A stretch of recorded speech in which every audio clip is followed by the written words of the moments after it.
Time has a way of moving on, but memories are not so quick to fade. The boy at the station is no longer a child. He has grown, weathered by years, tested by life's quiet cruelties. And yet, by his side remains a constant presence. The dog who once sat at the station steps now shares in his every triumph, every sorrow, every silence. But loyalty, as pure as it is, does not shield against the trials of the world. Behind every laugh hides the shadow of grief. Behind every moment of joy lurks the threat of loss. And for this man and his dog, those shadows are beginning to gather. It is not just about walks through the fields or quiet nights by the fire. Their bond is tested by the harsh hands of time, sickness, loneliness, and the pull of a world that does not always make space for such devotion.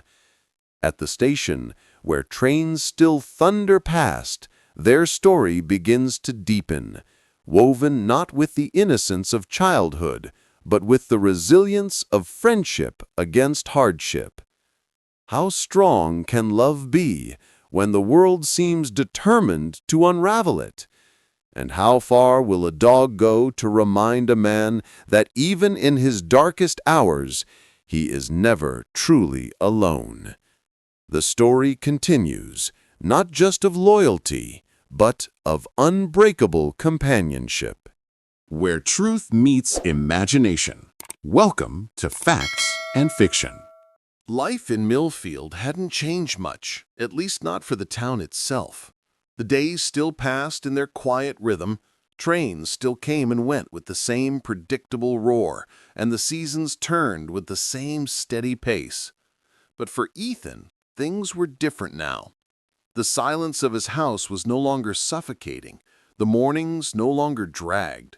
His life had picked up a rhythm of its own, measured by the sound of paws on the wooden floorboards and the warmth of a dog who had chosen him. He woke each day to Rufus nudging him with a wet nose, or pressing his weight against the side of the bed until Ethan groaned and swung his legs to the floor. The old routine of sluggishly pouring coffee and staring at the peeling wallpaper had been replaced by early walks through the dew-soaked fields. The air was fresh, crisp with bird song, and Rufus led the way with his head high, ears flicking at every sound. Ethan found himself breathing deeper, noticing things he had once ignored: the glimmer of spiderwebs between fence posts, the distant call of a hawk, the pale silver of morning mist rolling low over the grass. At the hardware store, things were just as slow as always, but the dog's presence softened the monotony. Rufus would curl beneath the counter or lie by the door watching the people who came and went. Children stopped to pet him, their small hands resting trustingly on his fur.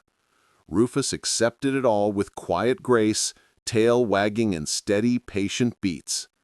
Customers who rarely smiled now lingered, drawn by the sight of the loyal companion who seemed to give the dusty old store a spark of life. "You've got yourself a real partner there," Mrs. Keaton said one afternoon as she left with a bag of nails. "He's healing you more than you realize." Ethan only gave a small smile, but the words stayed with him. Healing. It was true. The evenings belonged to Rufus entirely. As the day dimmed, the dog always stood by the door, leash in mouth, his amber eyes steady and insistent. There was no skipping the ritual, no excuses. Ethan could fight it for a moment, but in the end, he always gave in, because the truth was he wanted to be there too. The station had become their shared ground. They sat together on the same bench every night, the sound of the trains rolling through, filling the air with its steel song. Ethan found himself no longer resenting the wait, no longer wanting to drag Rufus away. Instead, he began to watch alongside him, as though some small part of him also longed for someone who would never step off that train. Sometimes the platform was crowded with travelers, their footsteps hurried, voices sharp with fatigue. Other times, it was almost empty, the stillness broken only by the hum of summer insects and the faint rustle of leaves. Every evening, Rufus stood when the train pulled in, tail wagging, eyes searching the faces. And every evening, when no one came, he sat back down with a sigh heavy enough to bend Ethan's heart. He remembered one night in particular when the sky was painted with streaks of lavender and gold. The evening train arrived, brakes screeching, and a young woman in a pale coat stepped down, glancing about nervously.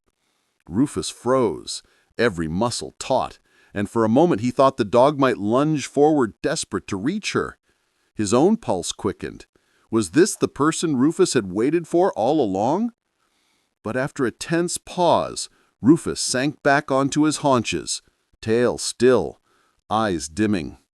The woman passed without even a glance, and Ethan's chest tightened. He knelt beside the dog, rubbing his head. "Not tonight, boy," he whispered. Later that week, Clara came for dinner. She sat at Ethan's table with a basket of bread and a careful smile, clearly still adjusting to the idea of her older brother living with a dog. "You've changed," she said, watching Rufus sprawl comfortably on the rug, as though he'd lived there forever. "Changed how?" Ethan asked. "You used to haunt this house like a ghost. Now you've got a shadow with 4 legs." She smiled faintly. "I think Dad would have liked him." Ethan's throat caught, but he nodded. "Yeah, I think he would have too." For a brief moment, it felt like something broken between them had mended. The emptiness that had lingered since their father's death filled, not by replacing the loss, but by adding something new. That night, Ethan sat on the porch with Rufus, stars scattered across the dark sky. He leaned down, speaking softly to the dog. "You've pulled me out of a hole I didn't even realize I was in. But you're still holding on to something, waiting for someone else.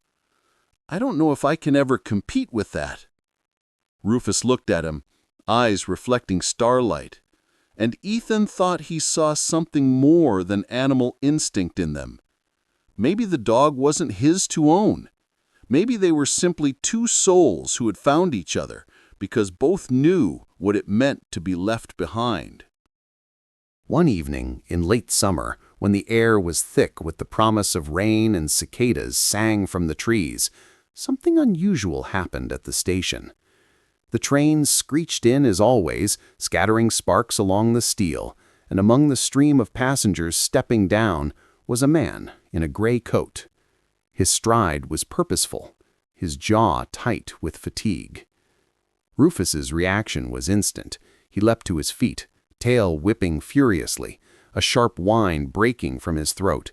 He pulled hard on the leash, straining toward the man with such urgency that Ethan's heart skipped. Could this be the one Rufus had waited for?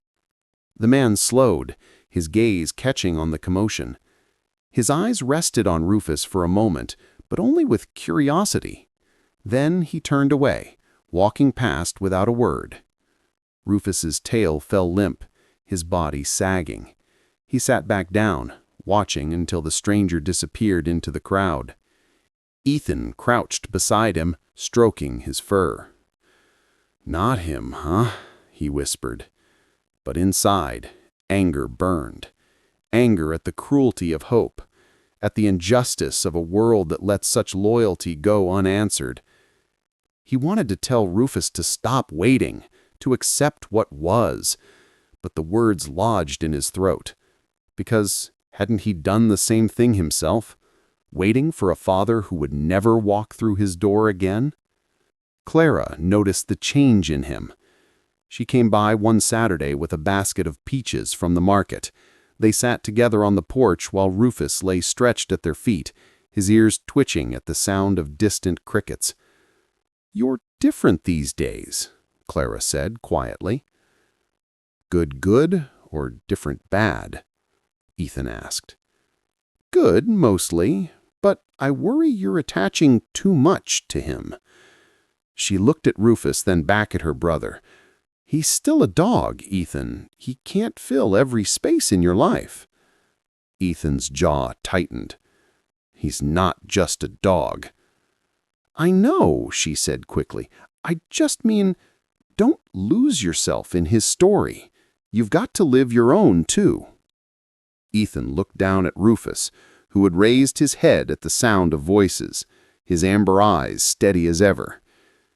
Maybe, Ethan murmured, our stories are the same. Clara said nothing, but her silence carried its own weight. That thought stayed with Ethan. One evening, after a long day at the store, he nearly decided to skip their ritual. His back ached, his mind was heavy, and he longed for nothing more than sleep. But when he opened the door, Rufus was standing there with the leash in his mouth, waiting. Ethan sighed, rubbed his eyes, and followed him into the fading light. They sat on the bench as the train roared past, windows glowing against the darkening sky. Ethan spoke before he realized the words were leaving him. I lost someone too. My dad. Cancer. His throat tightened. I wasn't ready. I don't think I'll ever be ready. Rufus leaned into his leg, warm and steady. Ethan stared at the horizon. Feels like you and we're stuck in the same place, waiting for people who aren't coming back. Tears blurred his vision. He let them fall. Rufus tilted his head, then licked Ethan's hand once, a simple gesture that said more than words ever could. Not long after, a letter arrived. It was slipped under the hardware store's door, the envelope marked in neat handwriting. To the owner of the dog at Millfield. Ethan's pulse quickened as he tore it open. Inside, the letter read, If you have found him, please know his name is Rufus. He belonged to my sister, Lily. She passed away last winter in a car accident.